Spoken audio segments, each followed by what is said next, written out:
The following episode contains sensitive topic information that may not be appropriate for young listeners, as well as religious or other views that may not reflect those of the Sirens team. Hello out there, Sirens listeners and viewers. Hey. Lindsay and I are here to welcome you back to another episode of our September Spooktacular. And we know you're going to really enjoy the guest we have tonight. Lindsay, how are you doing? I'm doing good. Hanging in there. I'm glad Hanging it's in there. September. I feel like Yes. we're finally getting into fall, which makes me so happy. Me too. Our viewers know that fall is our favorite by now. They should I know we that. say it every Yeah, episode. we do. And it's finally here. And it'll be Christmas before you know it because time is flying by. The weather's nice and cool up here in the mountains. It, I think, barely reached 70 today. Yeah. And it's going to be in the 60s the rest of the week, I think they're saying. So I am really loving that. Loving that. So we are going to jump right in. Oh, and I forgot to say, Ryan is not here, but hopefully he'll be back with us next week. Mm-hmm. I know he really wanted to be here, but he had something come up. So Lindsay and I are going to take this one. And we have a special guest.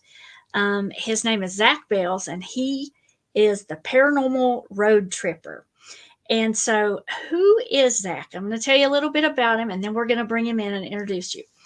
So he describes himself as a cryptozoologist, ghost hunter, ufologist, author, filmmaker, lecturer, and museum curator. He's had an interest in the paranormal for as long as he can remember, and we'll let him tell you more about that in a few. And like Ryan and I, he grew up in the Appalachians, but in rural Kentucky. His paranormal adventures have taken him to 49 states, I think, and 25 countries around the globe. That's a lot of places to travel. That's awesome. Golly, yeah.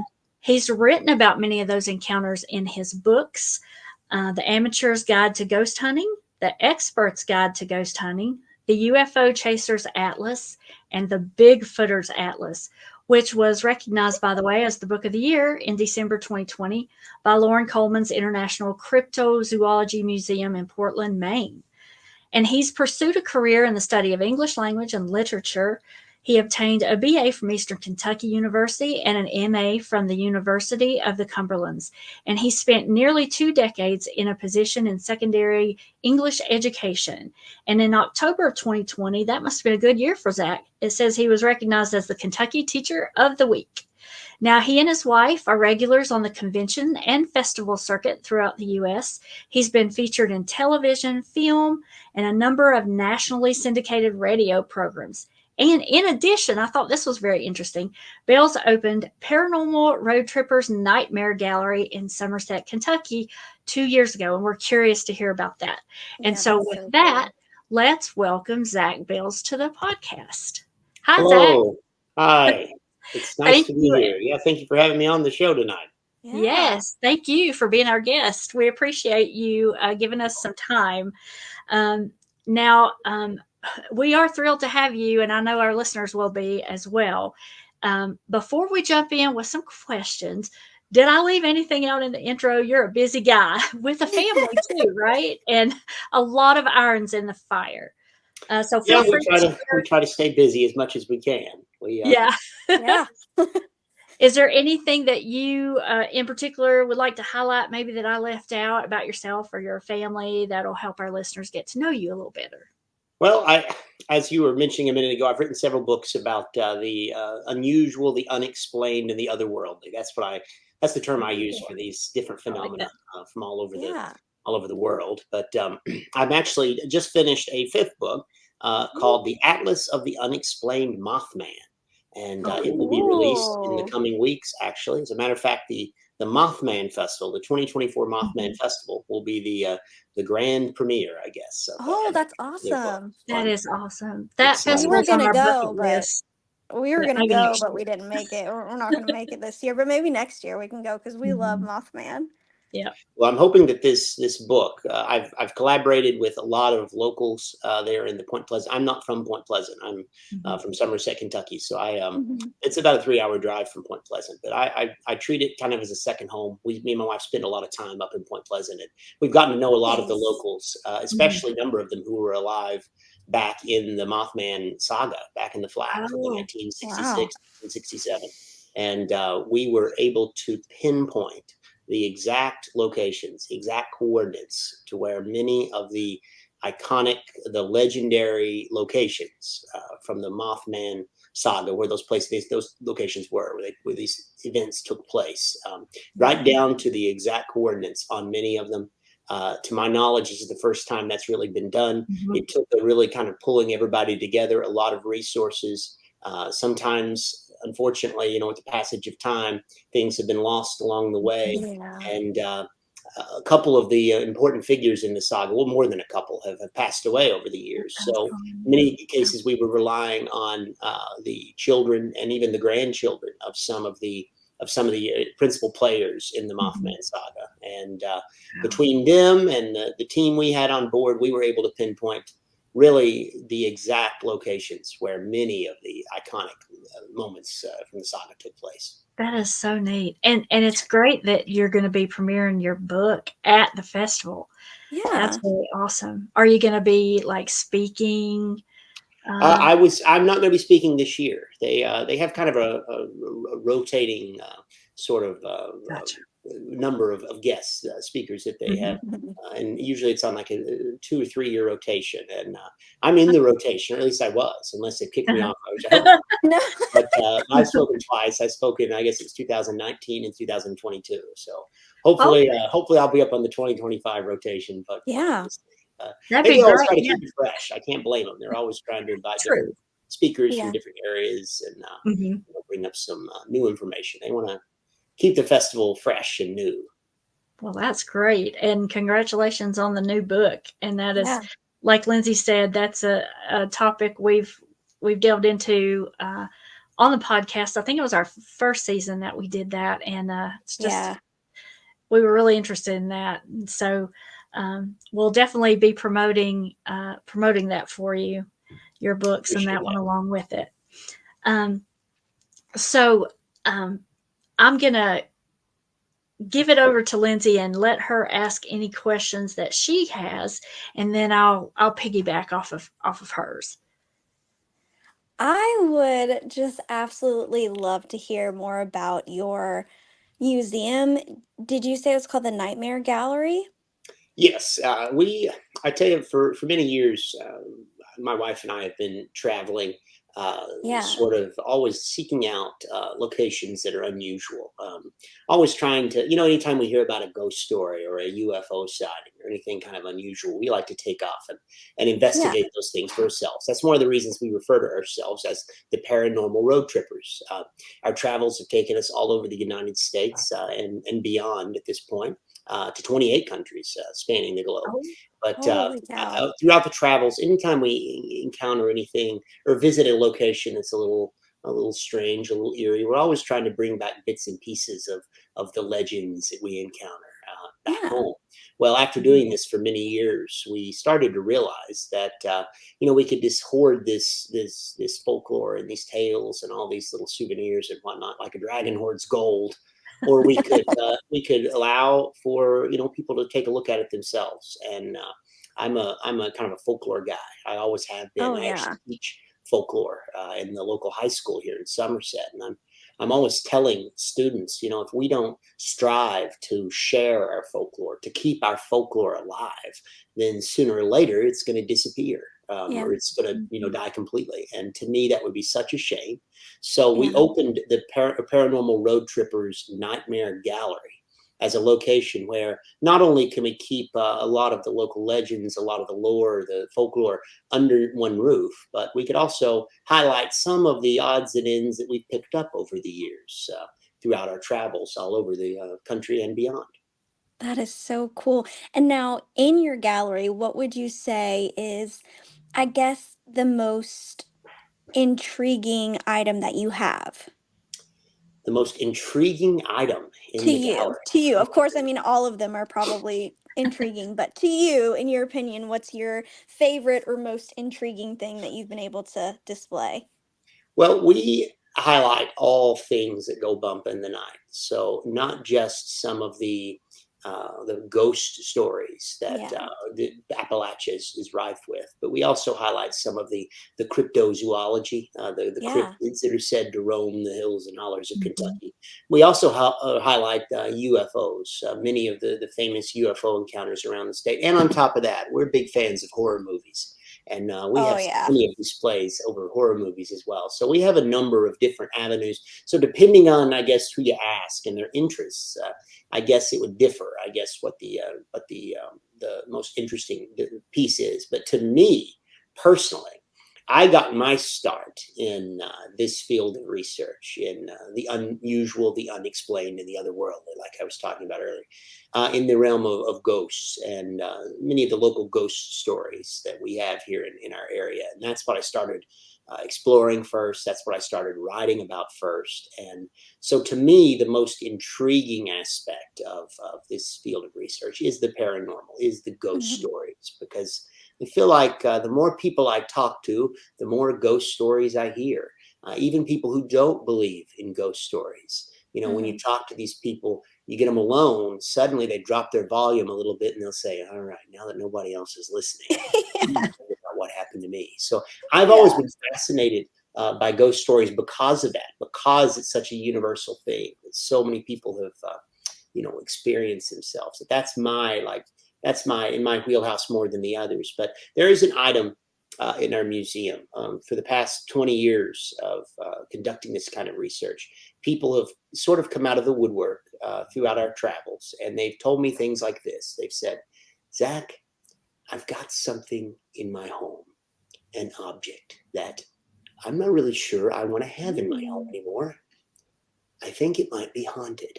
Would you care to come into our house and take it off my hands? Well, I've never turned anybody down just yet. And inside Wow. the Nightmare Gallery are a number of my favorite of the so-called haunted objects that we've picked up over the years. And Mhm. since you asked me about what my favorite item in the museum or the one that's most intriguing to me, I would say that would be one of those so-called haunted objects that came into my possession.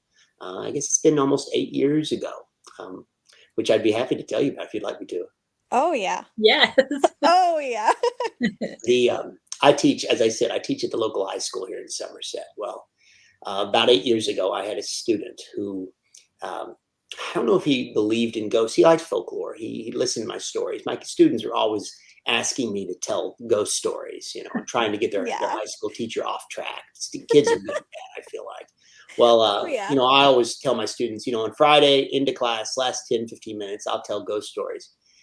So word gets around that I have an interest in this. Well, I had a student come back to me after he had graduated about 8 months, and he gave me an email. Actually, I got an email in October of 2016, and this particular student said, "Mr. Bales," he said, an object has come into his possession that he and his father have decided that they don't want, and his father wants to destroy it. He thinks it Oh. would be a bad idea to do this, and he thought of me." And he asked if he could meet with me at a local restaurant here in Somerset and give me this item. And without knowing anything else from this particular student, I said, absolutely, let's meet, let's talk about this over coffee at one of our local coffee houses here in town. Yeah. Well, a few nights later, I met with the guy. My wife worked nights at the time, and so it was just me alone going to meet this particular student. And I thought I was arriving a little early, but he was actually already there that night. He was sitting in a booth. He was alone as well. I Mm. sat down. We shook hands, the customary hellos and all of this, but I didn't see any item. He wasn't holding anything. He didn't have anything with him. Slowly, I brought the conversation around to his request, the item that he claimed to have in his possession. And he said, Yeah. well, do you want me to go get it? It's in the car. I said, Oh. well, yeah. He said, I didn't want to be seen sitting here with this item. So I just Oh, left it in no. the car. I'll go get it and bring it back in. Well, long story short, I sat there and waited. He disappeared out the door. Of course, by this point, I'm starting to get a little intrigued by this whole thing. Like, what would Yeah. he not want to bring into this Yeah, coffee? I'd be like, oh God. Well, a moment later, he shows back up, and he's carrying a black cardboard box about I don't know, a foot tall. It's a cube. It's a rectangular cube, and well, he brings this thing in, and he sets it on the table in front of him, and I can see that it's old. It's a little tattered. It looks like it might be very old, and I noticed it was written on it in kind of a gold writing, where the words "Old Fitzgerald." And I realized really quickly that this was one of the boxes that the liquor brand, the bourbon brand, Old Mhm. Fitzgerald, came in. They would come in these cardboard boxes, especially back in the day. I don't know if they still come in cardboard boxes, but this one did. So he said, "This is it." He slid it across the table to me, and I said, "Well, what's the deal? Is it? I get take it. There's bourbon inside of here." And he said, "Oh yeah, there's bourbon inside of there." And I said, "Well, all right. Well, I guess if you want me to have this, is there a story with it?" He said, "Well, first you need to open the box and look inside." So I did. I opened Okay. up the box, and I noticed that as I look inside, it's a very close to being empty bottle, maybe a couple of inches of bourbon in the bottom. But alongside this old dusty bottle of Old Fitzgerald bourbon, there was an envelope that also looked old. Looked like it had been through it. Matter of fact, kind of a moldy old brown. I pulled the envelope out to see what it says, and handwritten on the envelope were a few words. It says, and I'm paraphrasing here. I don't remember the exact wording, but it said something along the lines of, "To whoever would drink this bourbon, read this letter first, and then proceed at your own peril." Oh no. Well, I kind of chuckled to myself that night. It Yeah. was kind of like, well, this is interesting. And well, go ahead and read the letter. And so I said, all right. And I opened up the letter, and I did read this particular letter. I'll tell you about the content for the letter after I tell you what he followed up with. So I read this letter, and it was an interesting tale, to say the least. Basically implied that this bottle was the subject of a curse. And I asked my student, I said, "Now, how did you get this bottle?" He said, "Well, my uncle recently passed away. And as he and his father were clearing out their uncle's house, they found this box with this bourbon and this envelope in it, tucked away in a trunk in the man's attic. When they opened up the box, they found the bourbon, they found the note. They thought for sure that their uncle was sort of playing a joke on them from beyond the grave. Like he had Yeah. set this up as a gag, and they thought it was funny. They did not read the letter, mind you. They just saw the envelope. They thought it was a Oh. joke, and they brought it on home to show the rest of their family what their uncle was, the kind of gag that he had played on them. Well, almost immediately when they had gotten home, there was they started experiencing, I guess, what you would call paranormal activity. Everywhere where they placed this bottle of bourbon, the light above it within minutes, hours would blow. They would move it across the room. A couple minutes, an hour later, that light would blow, almost on cue. At first, they didn't connect these lights blowing with this bottle, though. It wasn't until they started hearing pounding on the walls, on the door of the house, as if something or someone was trying to get inside, that they started realizing that something was up. By the time these knocks were happening in the middle of the night, they were grabbing their rifles. They were going to the door to take a look and find out what was up, only to find no one there. This is when they started to really get worried, and they started to associate this activity with the bottle. And it was only then that they opened the note and read it. After reading this note, the boy's father said, "I'm going to destroy this bourbon right now." And he offered to go in the backyard with a shotgun and just blast the thing. But Yeah. the student said, "Well, now, wait a minute. If this really does have a curse on it, then we probably shouldn't destroy it, or we may ourselves end up cursed." Yeah. I told you a minute ago, I was going to tell you what this letter says. Basically, the letter does imply that the bottle is cursed, that there is an entity of some sort. It is a well-written letter, by the way, written, the best I can tell, in the 1970s, typewritten on this, riddled with mistakes, as if whoever was typewriting it was doing it in a hurry. But just a beautifully written letter from the 1970s is what I'm assuming. Not just because of the language, but also because of the copyright information on the bottle of bourbon. But It says the bottle is subject of a curse, that there is an entity of some sort that is looking for this bottle, that wants to find this bottle, that wants to take a bit of a drink from this bottle every single year, that this group of people had hidden away the bottle way back in the day, and this entity's been looking for it ever since. According to the letter, everywhere that this bottle goes, lights will blow above it.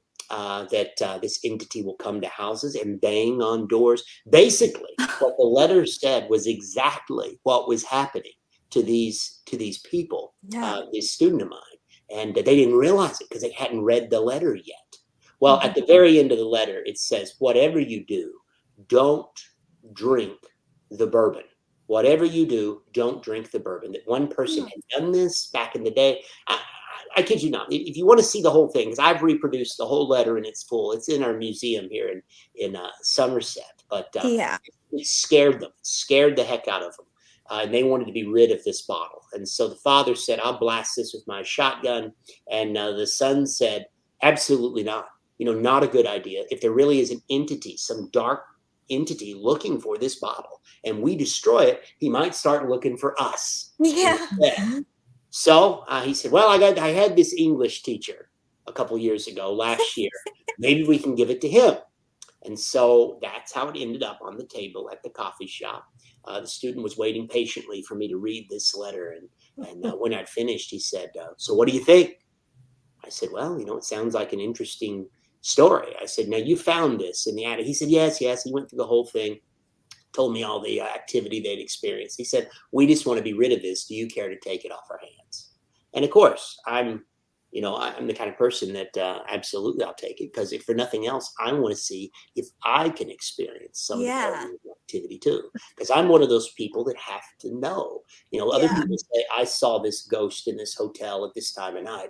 It's one thing for me to hear that myself or hear it, but I went to go myself. I want to experience these things for myself. So I didn't have any qualms at all that night about taking the bottle with me. And though I was not prepared to drink from the bottle, I was prepared to bring it home and take a look at this and explore this a little further. Well, on my way home, and I hope I'm not boring you with this tale. No, not at all. No. I'm like on the edge of my seat. On my way home that night in October of, I want to say it was 2016, but it may have been 2015. I'd have to look at the date. But on my way home that night, I called my wife. Like I said, she worked nights at the hospital here in Somerset. So 6 p.m. to 6 a.m. So I called her up. It was, by this point, it was like 9 p.m.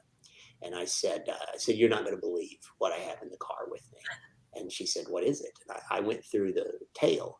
I read her the note and all these things. And when I was finished, she said, you've got that with you? And I said, yeah, I've got it with me. And she says, well, for God's sake, whatever you do, don't bring it into our home. Now, what I did not tell her was that it was already in our home. And by the time I finished, I was reading this story to her in our kitchen. And this bottle was sitting in our kitchen at the time. I did not tell her that. What I told her was, okay, I won't. She said, well, take it straight to the crawl space beneath the house. That's where we kept most of our the haunted items that we collected for over the decade before. Spot, we kept them in our crawl space. So she said, take it straight to the crawl space. Well, I said, I'll do just that. You'll never see it. You'll never have to worry about it. And we got off the phone with each other. Well, I had to work the next day. I'm not really sure what happened. I don't really know what was going on in my mind. It was one of those big mistakes, those moments when you look back and you think, man, I really screwed up. I forgot to take that bottle to the crawl space. I left it in our kitchen right near the door, where when she would pull into our garage that next morning, she would come right in the door. There would be that daggone bottle. And I wasn't thinking. I went to sleep that night, slept very peacefully. I don't know if I put it out of my mind. I don't know what. But all I know is about 7 hours later, something like this, I woke up 6 a.m., right when she got off work, came home. I woke up to her screaming in our house. You hear your wife screaming. We hadn't been married long at that time. Before being married, anytime I would hear screaming, I would run away from the screaming, not toward the screaming. But that next morning, you hear screaming, you hear your wife screaming. I think, oh my gosh, I've got to run toward this screaming. I reach for the baseball bat next to my bed and remember I don't have a baseball bat next to my bed. Well, I still had to go. I come running out of her bedroom. I turn the corner to head towards the kitchen. First thing I notice as I turn towards the kitchen, I notice the lights are on in our kitchen. So I turn the corner, I come around the bend, and there's the bottle. I see the bottle, and then behind the bottle, beyond the bottle, is the door that goes into our garage. Well, that door is wide open. Standing in that doorway is my wife. I noticed that behind her, that both of our garage doors are open. I notice all the lights are in the garage, lots of lights, the door, the house is open. I see her, and she's got one hand cupped over her mouth, and the other hand, she's pointing at the bottle. And so I look at the bottle and I think, oh no, I messed up. Again, I forgot to take it down there. I'm just starting to think, oh my gosh, how am I going to talk myself out of this one? And I start to apologize to her. Oh my gosh, I'm so sorry. I completely forgot. And then she started shaking her head like, no, like hold the apology. And I said, what's wrong? She said, I'm not even mad about the bottle, really. She said, I'm mad. I'm more mad about this. She pointed up to the ceiling. And above the bottle, like I said, the lights were on in the kitchen. The one right above them was blown. And I looked at that, and I remembered the tale in the story, and I thought, that's a little odd. And she said, but that's not even half of it. She said, when I got home from work this morning, when I pulled into our driveway, she said, our garage doors were wide open. She said, not only that, but all the lights in the garage were on. She said, not only that, but the door inside the garage that goes into our house, it was open. And on top of that, all the lights in the kitchen were on. And by this point, I'm thinking, well, I didn't leave all those lights on. I don't make a habit of leaving our house completely open of a night when I go to bed. So I'm starting to get a little concerned. And then she said, look again. And she pointed back up to the ceiling. Again, I noticed the light right above the bottle was blown. Then she started tracing her hand along the ceiling. There was a line of lights, 1, 2, 3, 4, all the way out of the kitchen into the garage. And there was a stream of lights in the garage, all blown. I have no idea what happened that night. I still get chills when I think about it. I have no idea how the garage got open, what turned these lights on, why there was this trail of lights from outside the house, literally through the garage into the kitchen, why they were all on and half of them blown. No idea, never been able to figure it out. 8 years later, still completely a mystery to me, but I still kick myself because I didn't measure how much of that bourbon was in the bottle before it just slipped my mind, the idea that I need to make sure. Because if there really is an entity or something that's looking for that bottle to try to get a sip every year or whatnot, I should have, if I'd had my best investigative, hat on that night, I would have measured the bourbon for the purpose of scientific research, but I didn't do it. And so I cannot guarantee that a shot of that booze, that bourbon had not been taken out of that bottle. Oh my God. That's all I can assume is that happened that night, was that whatever it was, whatever that entity was, I refer to him as Old Fitzgerald now. And I always tell people I think Old Fitzgerald came for a drink of his bourbon that night. Ever since, I have kept that bottle under lock and key. It is in our museum on display alongside the letter itself, and a copy of the letter that you can read in the museum as well. I have Googled that letter. I have contacted the Old Fitzgerald label, the bourbon company, asking them. I just can't wrap my head around it. The idea. I asked Old Fitzgerald. I said, "Did you all have a marketing campaign in the late 1960s, early 70s, where you put these odd letters, like a Halloween deal, where you put these strange letters?" And they said, "You think our marketing? We're actually trying to get people not to drink our bourbon." That there's a curse on it, which then, of course, I felt kind of silly, thinking about it. I can't find anything about this letter. No one has ever claimed to have a similar letter in it. All I can, in one of their bourbon boxes, all I can assume is that maybe, just maybe, that bottle is suffering from a curse. I have never tasted that bourbon, and I don't really intend to at this point. No. Lock and key, and it's one of the most paranormally active items in our museum, the Nightmare Gallery down in Somerset, Kentucky. Now, let me ask you this, Zach. Did you ever experience anything else like the knocking or any other paranormal activity you could attribute to the bottle. Yes. Well, see, and this is where it gets kind of odd because we have so many different artifacts from all over. It's difficult at times to know exactly which one of these Right. items is kind of spurring on this kind of paranormal activity. But I will say this: this was about 1 year ago, last summer. So yeah, probably June of 2023. The building our museum is in is actually in my backyard.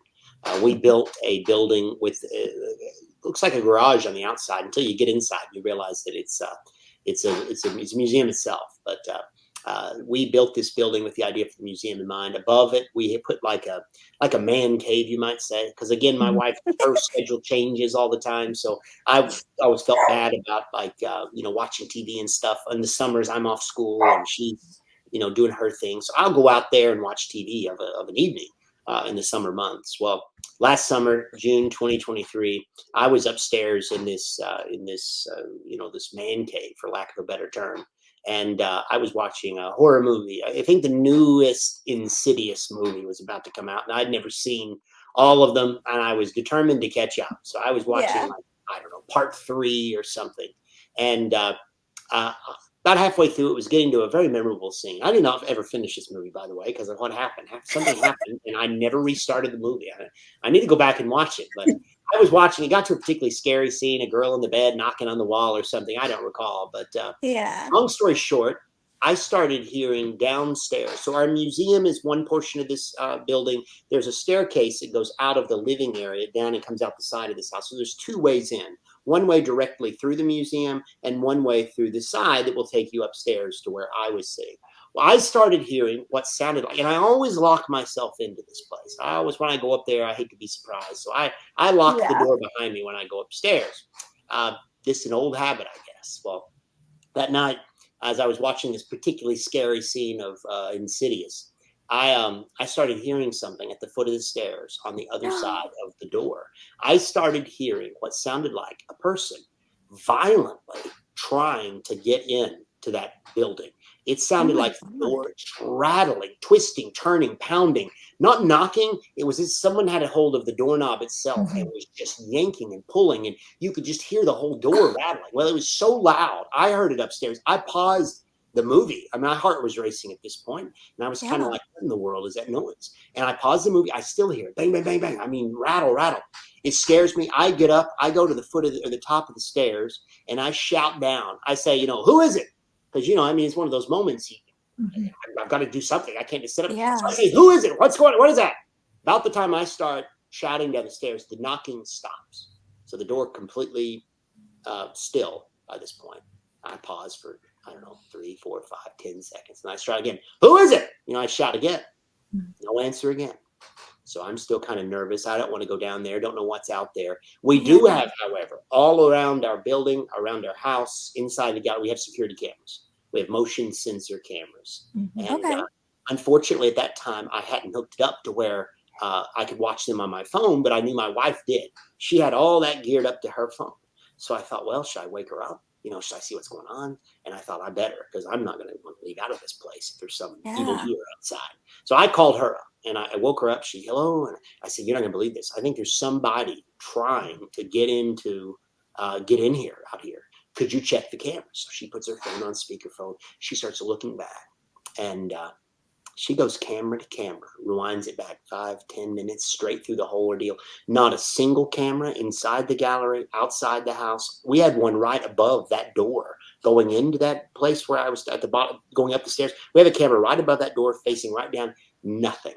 There was no human being that was seen anywhere on our property for, all the time being, and really before that either. I mean, I was alone in that place. There's no one else around. I do not know what was down there pounding on that door. All I know is that was kind of what the kid, the former student of mine, 7 years earlier, had described was going on at his house when he thought that this entity, this old Fitzgerald, if you will, was coming and paying him a visit. So again, I don't know for sure if that paranormal activity is linked to this bottle or any of our other items. All I know is it scared me an awful lot. And And Could Wow. you, when you checked the cameras back, could you like see the door rattling or anything like no, that? no, couldn't see anything out of the ordinary. Of course, Oh my God. of course, it uses like an infrared light, so the lighting Yeah. is not great anyway.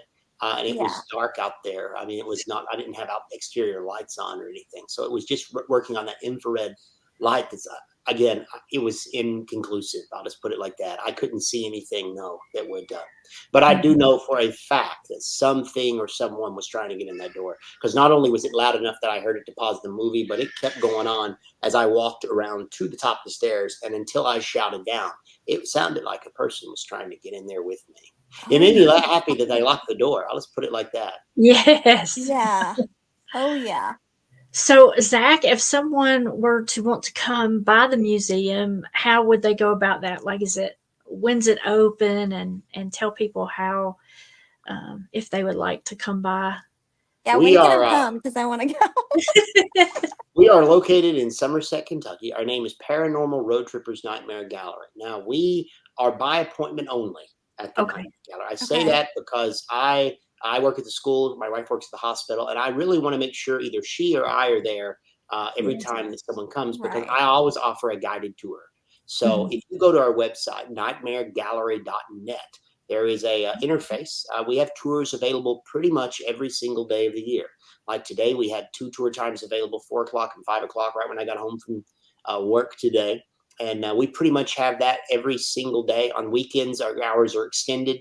I think we open at 2 p.m., sometimes noon, depending on our schedule. But there's 4 or 5 slots open on Saturdays and Sundays. So really, just about every single day of the year, there are appointments available, unless they get booked up, which sometimes in the Mhm. summer months and close to Halloween, and believe it or not, right after Christmas to New Year's Oh, Day is yeah. one of our busiest times of the year as well. Lots and lots of people are Okay. looking for Yeah. spooky things to do, I guess, right around the holidays. Maybe they didn't get enough ghosts out of Marley and Scrooge and all the rest of that. Yeah. So they want a few more creepy stories. But yeah, so go to our website, nightmaregallery.net, or just look us up on Google Paranormal Road Trippers Nightmare Gallery.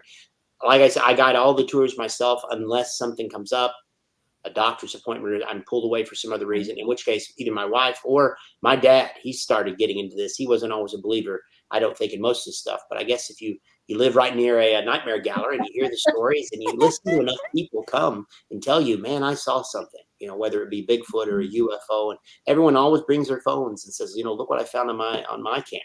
Look what I got on Mhm. my Yeah. phone when I was, staying at a cabin in the woods or what have you. So yeah, come visit us. That is absolutely. We have a nice gift shop as well. At least I like to think so.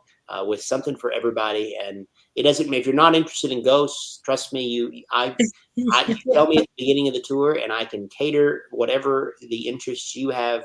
I can cater my tours individually for that. So Yes, because I was looking at your Instagram, and I'm scrolling down through there, seeing all the places that you all have been.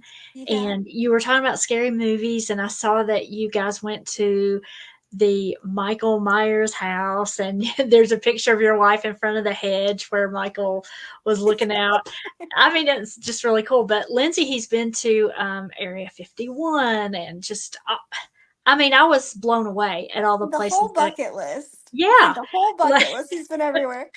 yeah, we were living vicariously through you and your wife on your but, we always try to pinpoint locations. I don't want to say we mhm, cater our vacations around weird haunted hot spots or UFOs. We don't always cater around those, but we always try to find, if we're going somewhere, mhm. what's the cool folklore places that are nearby. So yeah, if we're going to spend the weekend in Vegas, we definitely want to dart up to the border of Area 51 and kind of check Mhm. things out. That's kind of And you went to, Zach Bagans' museum, haunted museum too, right? yes, absolutely. Yeah, he's What got did you a think about that? it's quite a bit larger than ours. I'll put it like that. He's got a lot of budget, I think, involved with his exhibit. Right. Oh yeah. Of course, he has several pieces in there, like Dr. Kevorkian's van, and Yeah. the car that James Dean was killed in. Several like Oh, elements that I wouldn't doubt if they didn't cost millions of dollars. to Uh-huh. procure these things and to put them on display.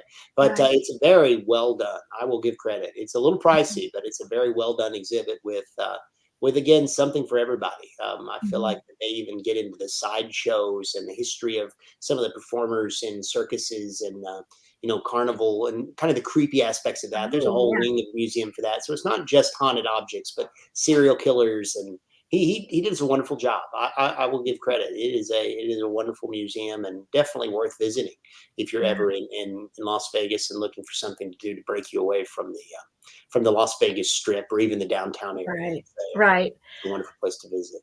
Well, that's definitely on our bucket list. And I have to say this: you and Lindsay have something in common because you're both high school teachers, and she Yeah. teaches art, by the way.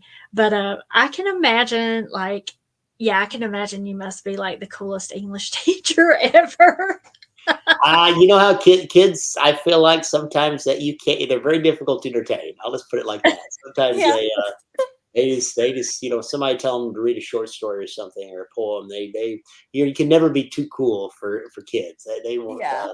they put you in your place. That's for sure. I could see them being like, "Hey, let's take a field trip to your to your museum just to get out of class." I do hear that a lot. If I can Yeah. find a way to make it worth our core content or something, maybe we can, Yeah. or state standards, perhaps. But I don't know if the school would go for that per se. Oh, that's another thing I should mention about our museum. It is free. It's a free admission to the Nightmare Gallery. We Oh, don't charge. wow. Yeah, we don't charge Okay. anything.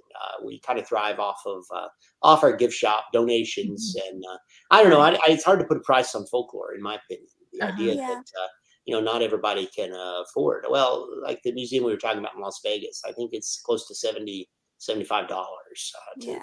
visit that museum, and it's probably out of reach for some people. Mhm. So for a lot of people, I'm sure, especially today. So Yeah. we always try to allow for anybody to get in there because we don't want to.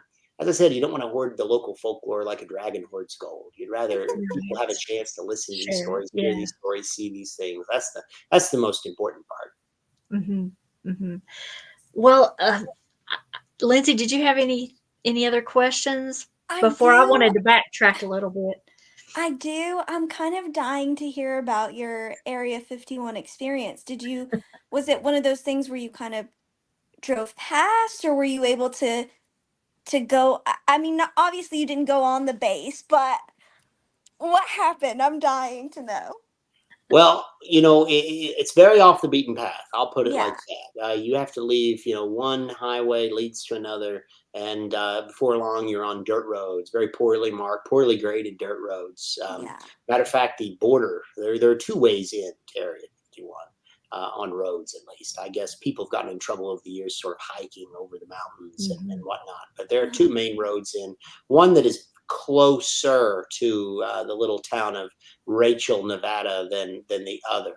But the iconic entrance, in my opinion at least, would be the back entrance. Really, it's the way that probably if you saw pictures on my Instagram page, that was Mhm. probably Yeah. the one that you're referring to. There's not a gate, keeping you from going across this particular way into the onto the Air Force Base. It's just a sign. It's that classic sign that says "Don't go Mhm. beyond this point," or we can shoot you legally. Yeah. And of course, curling away from the sign as far as the eye can see in either direction is barbed wire. Coils and Yeah. coils of barbed wire. But there is a way that you could just drive across, and it's tempting. Looking and seeing and thinking, well, Yeah. here we've come all this way. All we have to do is go a little further, and there'll be the base. And you start to almost tell yourself that maybe, just maybe, we are alone. Maybe there's not anything to be afraid of or intimidated by. And that's when you look up on the hillside, just football field, 100 yards, Uh-huh. in a position where you're very visible from the road, and you see a white pickup truck up there. And you realize that there are people inside that pickup truck. I had a pair of binoculars with me that day, and so my initial reaction was to look towards this pickup truck. And it's one of Yeah. those moments when you see this in movies all the time. You get your binoculars out and you look up, and you see another person looking back at you with binoculars. Yeah. That's it's kind of that situation that happens. And camouflage wearing paramilitary men with rifles and heavy duty firepower on Oh this. my They gosh. guard the base, and yeah, they have permission to Get kill on and use site. deadly Yeah. force if you pass across that line. At the very least, if you pass across that line, you'll be spending time in the county lockup. I have a feeling. Yeah. Well, that's Yeah. what the reports all say. They say, you know, it's not wise. You at the very least, and there'll be a very stiff fine. And if they think you're too much, then yeah, deadly force is certainly an authorized thing to use. One of the creepiest places I've ever been, really, was to the border of Area 51, just because of the remoteness and because of that. You know that the hills have eyes, not to steal Yeah. the term from the Wes Craven film, but you can just feel that the desert has eyes and they're watching your every move, and they know you're coming before you know you're coming. You can just sense it. You can feel Yeah. it. And I always imagined that it would be a very like spooky, eerie feeling because it's probably so quiet out there. And if it's dusty and the roads aren't very well, like you said, they probably do know you're coming before you oh, even get there because of all the dust and everything. But it's like well, one there of was those things where you know you're being watched, but it's so hard to find where you're being watched from. I just feel like it would be so spooky. you start noticing on your way out, not on your way in. You start noticing on your way out the cameras that they watch your Ah. progress in, very well camouflaged. But also they have pressure sensors on the ground. A Oh, okay. gentleman, a famous Area 51 researcher, I shouldn't mention his name just in case. I don't know if he does it anymore because he got into a little bit of trouble with the law. He was wandering around in the desert and he found. I Uh-oh. mean, I'm generalizing here, but he found what looked like an antenna sticking up out of the dirt, out of the ground, and Oh. it was on public land. And he thought, "What on earth is this?" He dug it up and realized that it was a pressure sensor. And Oh. he devised a method for locating and finding more of these with a radio way. I don't recall the exact story, but so he found a whole horde of these things, and Yeah. apparently they were watching and knew he'd found them. And so not too long later, after one or two of these went missing, they came to his house, knocked on his door, Oh. and carted him off and said, "You must have told people about this." Or so again, there's all sorts of these. They know you're coming. They definitely know you're coming, and they are prepared when you Oh get my there. gosh. Well, I was going to ask you what was one of the creepiest places that you've been, and sounds like that was it. That definitely is. I would definitely say a top five. If I had to just round out the top five in all areas of this area, of this strange and unusual field, I would say Bluff Creek, the Patterson Gimlin film site. We had went down Ah. there not too many years ago. That's another area that's just eerie and remote, and you just can't help but feel like you're being watched. And I know there's not been a sighting of a Bigfoot type creature in that area for decades, really, at this point. But even still, you just can't escape that history, that association. That's Yeah. definitely a top five. The Stanley Hotel in Estes Park, Colorado. Oh. This was of course, the one that Stephen Yeah. King used as an inspiration for The Shining and Yeah. Doctor Sleep, I guess you would say as well. That also one of the creepiest places I would say I've been. Alcatraz, really, and it's hard to say that. I feel like a lot of people go to Alcatraz and spend time on the island. If you go on the last tour of the day at Alcatraz, you know, a lot of people go all day long. Tours start in the morning and they go all day. The last tour of the day on special days, on certain days, they will turn Alcatraz into a rather spooky place. The national park employees will don costumes of prison guards, and they will tell you the dark history of the island. It's not necessarily the whole, National Park Service shtick that you would normally get. It turns into these are the ghost stories from Alcatraz. These are the tales of the true crime, the criminals who were kept here, and they Yeah. tell a lot of really dark, eerie tales of things that happened on that island. And something about being in the middle of San Francisco Bay on a place with such a eerie history and watching the sun set over the Golden Gate Bridge in the background, the chill, the chill coming off Yeah. the Pacific Ocean. Just an eerie, creepy place as well. Bucket list. Yeah, So, really. yeah. Now, Zach, your wife what's her name? Melissa? Melissa, yes. Melissa. she must share your interest in the paranormal realm, I guess, because I've seen that she's with you on most of your travels. Yes, yeah, I don't know if she was always as interested, but I think when she and I got together, I think she realized that, you know what, maybe there's a lot of fun in this, and it is, it's an adventure. I mean, there's something about, you know, climbing down into the Bluff Creek in the valley of Northern California, miles from Mhm. civilization, you know, in a wilderness area of all places, and on roads that are just covered in rocks and bounding along to get out there. It's an Yeah. adventure. I mean, it's the closest you can come to. Right. I feel like, you know, in a world that's constantly, I feel like it seems like it's getting smaller as more and more technology comes out. You can call Mhm. somebody on your phone right now on the other side of the planet. There's just, Mhm. there's so few of those moments that you can just get away from everything and sort of Yeah. get on an adventure. But some of these locations, Area 51, Bluff Creek, and others really across the Mhm. globe, you get that, feel like kind of Indiana Jones in a way, I guess. Yeah. He likes that feeling as much as I do. Yes, yes. And so I want to backtrack just for a second. Now, you said that your dad wasn't much of a believer, you know, in the past. So when you were a child, did you was this something you were interested in as a child as well, or did you have an experience that sparked your interest in the otherworldly and eerie things I of? well, my parents were school teachers the same as I, and so I Okay. grew up in a house that, well, two things. One, they prioritized reading. They were all about. My Mhm. parents were two science teachers, and they surrounded us with books. And Uh-huh. the Childcraft series was one series of books that we got a new installment every year. I think it was Mhm. 1980.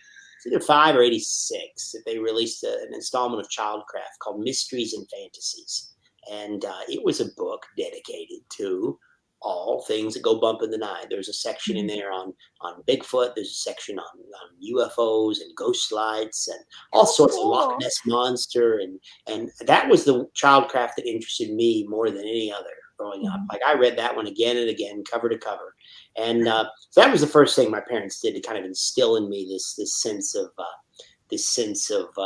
desire to know more about what the things, you know, the odd things that are going on out there. The second thing was that every summer, them being school teachers, they got the summers off.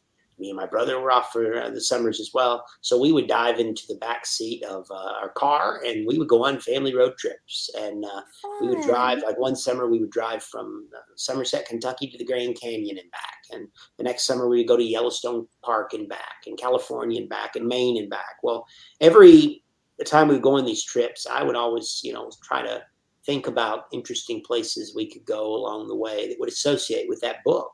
You know, Mhm. legends. Like we didn't make it to Bluff Creek at that point. You know, that was a little too far, probably out of the way. But I will say, I think it was '94, the Roswell UFO International UFO Museum had just opened in Mhm. 1994. I believe it was their first year, and so we were going to be going to the Grand Canyon. We were going to be going through New Mexico. It didn't take much goading for me to get my parents to, you know what, yeah, let's stop by Roswell. Let's see if because they have all those, you know, alien themed McDonald's, you know, and all these Yeah. Dunkin' Donuts with alien. You know, it was a quiche thing to do, but at the same time, Mhm. you do enough things like that. If you're going to Maine, well, by golly, you get to Maine, you got to go straight past the Lizzie Borden Axe House, or you go Yeah. past Salem, Massachusetts, where Mhm. witchcraft is keen. And so we did this. Yeah, that was kind of that was it was over the years that I slowly, I feel like, developed certainly a lasting interest in this field of research. Mhm. That's And awesome. that's neat that your parents took you on the road. Like they were the OG road trippers, I guess. Yes, yes, absolutely. I can't imagine. Me and my wife, we like to fly places and then rent a car and Mhm. drive around the area. But driving Yeah. from coast to Yeah. coast, that is quite an adventure for sure. I Ooh, don't think I would want to drive right. all those hours. That's a lot of Yeah. time, and then get where you're going and have to turn around and come back. Yeah, that's Another. dedication. Well, let me ask you this. So, when you say you're planning a trip and you've got some places in mind there that you want to check out and see what the local folklore and all that is, or if it's a more popular place, like you said, the Lizzie Borden house.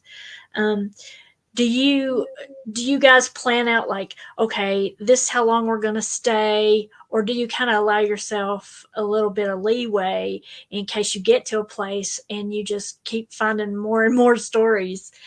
Um, I would like to think that I tell you, most of the time, I'm a meticulous planner. mhm. I don't know why that is really, but I just meticulously detail. Like before we ever leave home, we know pretty much every single night of our trips, and we try to come Okay. up with a. If you ever saw one of our itineraries, we have every opening time, closing time of every store, every restaurant, I mean, we have Oh, it laid out minute by minute, just about uh-huh. our trip. We figured out years ago we needed to do that to make the most of some of the time that we had away Mhm. from Yeah. home. But no, I like that idea too. And honestly, I think we'll end up doing more along those other lines, because especially now that we have a new member of our family. We just had a dog Right. in March, so we're probably going to slow down in a way and probably spend more time to stop and smell the roses at fewer sites, as opposed to trying to Yeah. really hit the road hard like we have over the course of the past 10 years, especially. Mhm.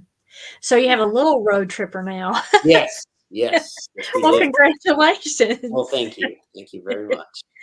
I saw some pictures on the Instagram, and what a cutie.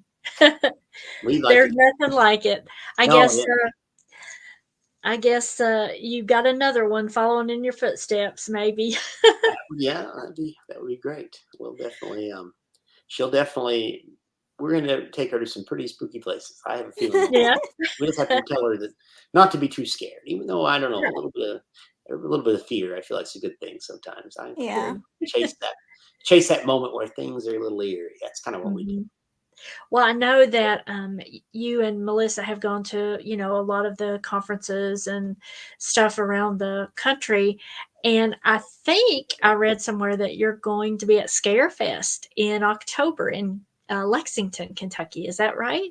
We we have plans to be at Scare. Yay! We're going to be there Oh my too. gosh. Oh well, Um, we'll have to stop by yeah, and it's say hello. Yeah. we'll stop by and say, hey, it's right now. Ryan, my co-host, my cousin Ryan, he's been to numerous ones, but for Lindsay and I, it'll be our first one, so we're really looking Yeah. forward to that.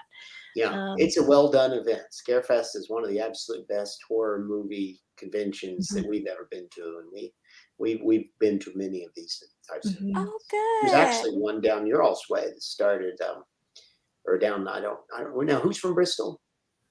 That's Lindsay. I She's I live around that area. yeah. Kingsport, Tennessee, hosted their first horror movie conference this past June. Yeah. Was that Smoky Mountain Smoky Terror? Mountain Yes, Terror.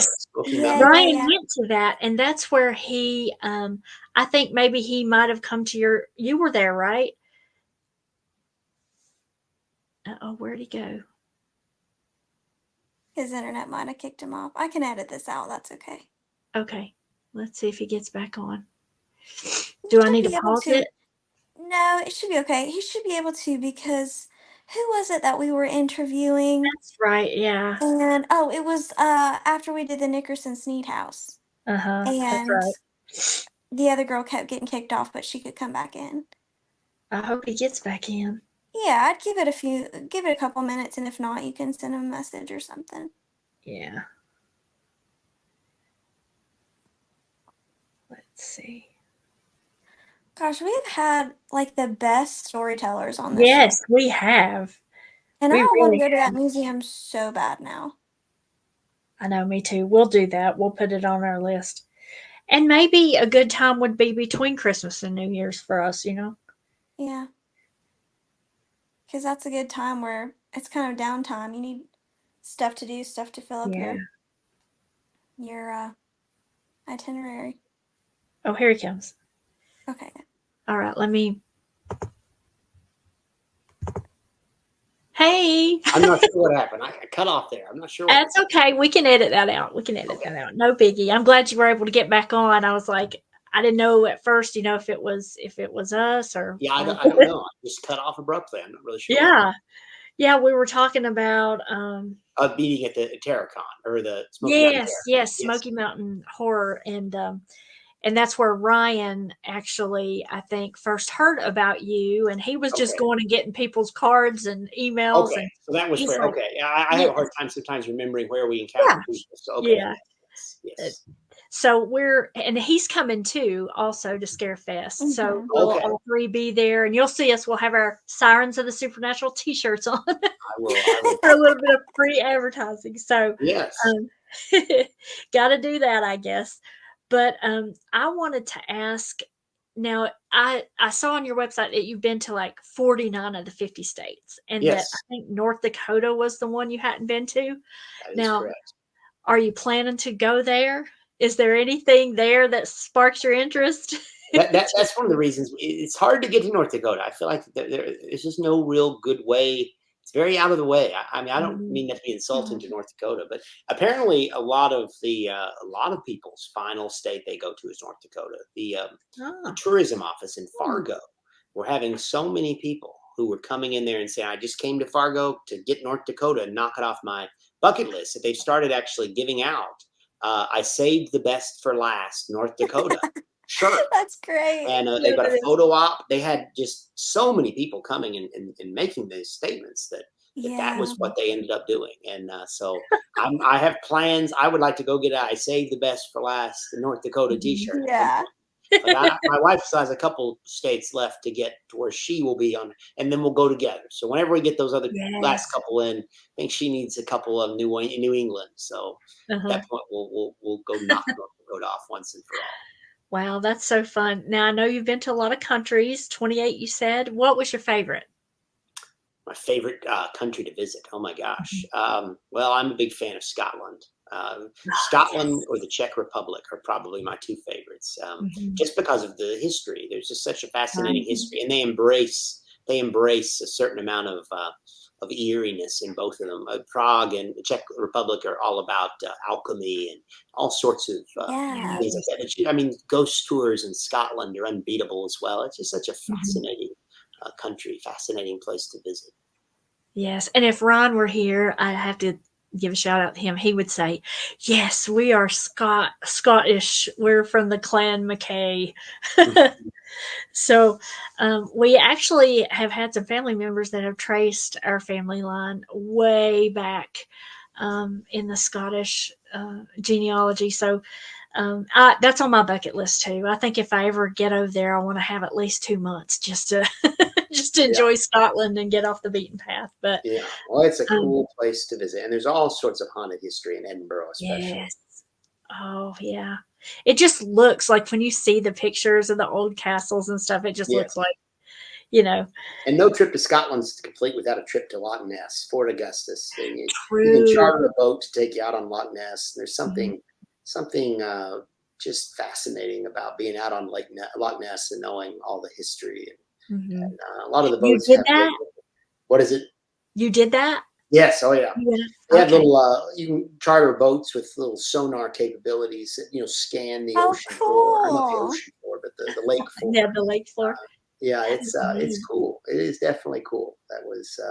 I would go back to Scotland any day. It's just a fun place. Now, Yes. so you've got your book about Bigfoot, you've got the one about Mothman coming out. Do you have any more plans of doing other cryptids in the future? I I don't know, to be honest with you. I wouldn't doubt it if there's not a sixth book.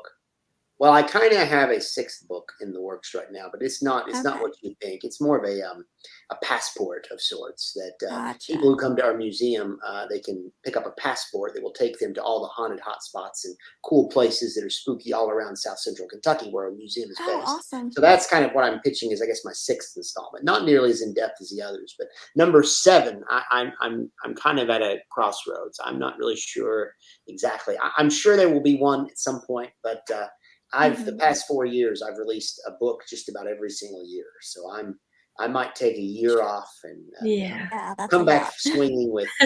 I'm not sure what cryptid I would tackle next. To be honest, I'm going to have to go back and revise and expand the Bigfoot book next. I really want to go Yeah. back and Mhm. add bits and pieces more, that things that I've learned since I released that book in 2020. There's more information I want to put in there. So I'll probably in 2025 concentrate on revising and getting all the books where they need to be based upon the new stuff that I've learned since those books came out. Because I'm always learning more information. I want to make sure everything in there is accurate. Right. Sometimes on my maps, I will guide people into very out of the way places, and then I will then return to these places myself and try to use my own maps, only to find that roads have been closed. Honey Island Swamp, for example, down in Louisiana. I've got a map in there that'll take you to where the original Honey Island Swamp monster sightings were. Well, unfortunately, I went down to New Orleans not too long ago, only to find that the route that I have people going into the swamp has actually been sealed up. They don't let cars get down there anymore. So I really need to go in and make some corrections. So that's my big plan. After that, who knows? We'll see what happens. Well, I have a local story where you are that I came across. I think it was on your, I saw it numerous times on your Instagram, where you and your wife were going and putting flowers on the graves yearly of, I think it was little Mark Thatcher and Clara Morrow. Yes. Can you tell us the story behind that? These are two of Somerset, Kentucky's resident spirits, two children who both came to an untimely end at the tail end of the 19th century. Both very young when they died. One of them died playing. Little Mark Thatcher died while he was playing with bows and arrows in his front yard in downtown Somerset, and an errant arrow kind of struck him in the chest. Clara, who was also, both these kids were just the lights of town. Like, everyone loved these kids. They were the whole community when but Clara ended up having an accident. She was roller skating and had an accident and critically wounded herself as well. Well, both of them passed away, and the community mourned like no other. And it wasn't long before both of the spirits of both of these children were seen. The young girl, Clara Morrow, her house was right next to where Somerset High School is located. And the high school has since named their football field after this little girl. Her spirit has been seen on that football field. Her spirit has been seen inside, roaming the halls of Somerset High School. Little Mark Thatcher, a painting was commissioned by his family shortly after his death. And everywhere that painting goes, the ghost of little Mark Thatcher is seen. So Clara is seen at the high school on the football field and where she's buried in Somerset Cemetery. Little Mark is seen at Somerset Cemetery where he was buried. Lots of EVPs, that sort of thing. But he is also seen where the painting travels. Everywhere that painting goes, whatever building it's in, that building also has a lot of paranormal activity that is often attributed to little Mark. So they are two of Kentucky's, not just Somerset, Kentucky's, but I would argue Kentucky's most famous local haunts. And they're both in their backyard, and where they've been gone for so many years, their graves don't get tended to, I guess. So every Halloween night, every year, my wife and I would like to go put some roses, some flowers on both of their graves. And it kind of gives us, it's not Halloween until you visited these two, until we've visited these two graves. That is sweet. Is there someone there locally that does a ghost tour? No, there is not. I've been interested in putting one together. I have been working on that, but it's not. I tell you what, insurance has really gotten in the way. The insurance to conduct a ghost tour in downtown Somerset, I've been told that we would be upfront. So you'd be surprised. Anytime you're walking around, and especially if you have to cross the road, the insurance companies, they've told me, oh my gosh, that you're going to have so much. I've never gotten into it. But if I could start getting some interest, I'd like to. If I get enough interest, I would definitely do it. Like I said, I'm into the folklore, and that would certainly be some way to get some of these stories. And there's a lot more to tell in this area. So I would like to. That would be great. I wouldn't be surprised if the next year or two something like that pops up. The feature of the Nightmare Gallery. Yeah, that would be awesome. Well, I know when we travel, the two things that we do are the ghost tours and the food tours.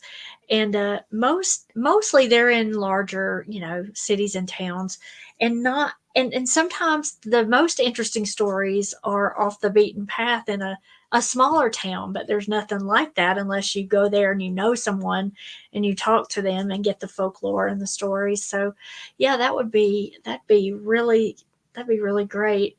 And Now, I know you said that you're a fan of horror movies, and I have to ask you what your favorite one is. My favorite horror movie is Halloween. I've always been a big Yes, the 1978 one. 1978. Yes, That's mine Oh Halloween. too. Lord. The Halloween movie franchise actually has a lot of Kentucky connections, and that kind of helps me along as well, knowing the John Carpenters from not too far from where we're from. Mhm. Also, the Mhm. man who designed the look of Michael Myers, a production designer on the Halloween film, the original Halloween, a guy named Tommy Lee Wallace. He was Yes. the one who took the Captain Kirk mask. Uh-huh. He's actually born and raised in my hometown, right here in Somerset, Kentucky. Wow. So That to is me, that's part of awesome. every one of our tours to the gallery. We have sort of an exhibit in there celebrating Tommy Lee Wallace. And Oh, I always tell people the legend of Michael Myers was born right here in right Somerset. here. Oh, that is so exciting. We did an episode where each one of us covered our favorite horror movie, and I'd found when I was researching for that, there's like a 7-minute video out there that he did like not too long ago where he takes a Captain Kirk mask and makes it into Michael Myers like they Yeah. did, back in the 70s. And anyway, that's my favorite one. And we have something else in common because I just have to say, I was scrolling down your Instagram page and I saw you two, and I was reading the caption where you went to see you two at the Sphere in Vegas, and I was like so jealous. Yeah, we They did are last my October. favorite. Yeah, we got to stop in and see that. Everybody was talking about how Fear was something Yes, really special. So we thought we got to check this thing yes. out. And And it was pretty cool, I have to say. I cannot even imagine. I saw them in Pittsburgh when they were doing their Joshua Tree tour, but I wanted to go in March. They had 2 weekends left, I think, that before they weren't going to be there anymore at the Sphere, and so I was trying to get everybody I knew to go with me. I wanted to fly out there, and I couldn't find anybody to go with me, so I didn't go because I didn't want to go by myself to Vegas. I've never been to Vegas, and I've heard it's kind of you can imagine country It's girl in definitely Vegas. different. It's definitely a different place, that's for sure. Yes. Well, I that's been my favorite band for a long time, and I just had so much respect for you for going to see you two at the Sphere. Now, so we will see you hopefully at Scarefest in October. And before we let you go, I want to ask Lindsay if she has any more questions, or there may be something else that you'd like to add, Zach, to our discussion. I mean, I feel like I could sit here and ask questions all night, but Yeah. I won't. I'll save that for Scarefest when we go. When we get to meet you at Scarefest. But yeah, we're definitely going to promote all of your socials and your books and everything down below in our show notes for this episode. And if there's Yeah. anything else you would like to mention or promote as well. Well, all I can say is my next appearance is going to be at the Mothman Festival in Point Pleasant, West Virginia. This is on September, I want to think 21st and 22nd, I believe, is when that's going to be Okay. happening. I will have my new book on hand there. First time it's ever been available for sale anywhere. I'll have Okay. signed copies on hand that day, and I hope there's usually a huge crowd at the Mothman Festival, and I tell you what, it's our favorite weekend of the year. It's a lot of fun, and if any of your listeners live near Point Pleasant, I highly encourage them to come see me, and we'll definitely trade interesting tales about Yeah. And like you mentioned before, your website is paranormalroadtripper.net. Yes. And tell our listeners how they can find you on socials. Well, paranormalroadtripper.net is our website. Nightmaregallery.net is our for the museum. If you just look me up, Zach Bales on Facebook, you can find my page there. Zach Bales on Instagram as well. But also on Facebook, you'll find Facebook pages dedicated to the Nightmare Gallery, Paranormal Road Trippers Nightmare Gallery. That's where we post about all of our upcoming events and various things that we're doing at the Nightmare Gallery. So I highly encourage you to like us on Facebook, Paranormal Road Tripper. Anything you see on there is Paranormal Road Tripper, Paranormal Road Trippers Nightmare Gallery. That's all us, I'm sure. So yeah, just like us on Facebook and follow us, keep an eye on us. And we're always going to festivals and events all over this region of the country. So yeah, keep a lookout for us and come say hello if you ever see us, or just come to the Nightmare Gallery and I'll guide a tour myself. And I guarantee you it'll be an hour full of folklore, which is a good thing. Well, we are looking forward to it. We're gonna make it happen this year before the end of the year, hopefully. Right, Lindsay? Yeah. And I'm sure Or maybe Ryan is gonna. between Christmas and New Year as well. Yeah. We'll use our time to Sounds come good. up there. That would be great. And of course, Ryan's going to be all over that. He's going to be like, let's go. He's all about that. Yeah. Oh yeah.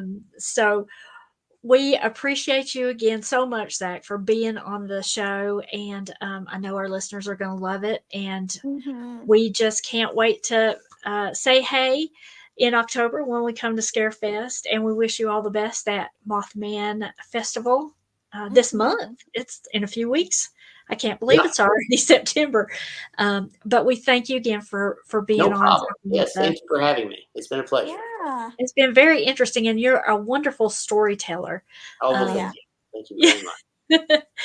So we will let you go. And listeners, you know where to find us on socials. And we will say good night to everyone and stay spooky.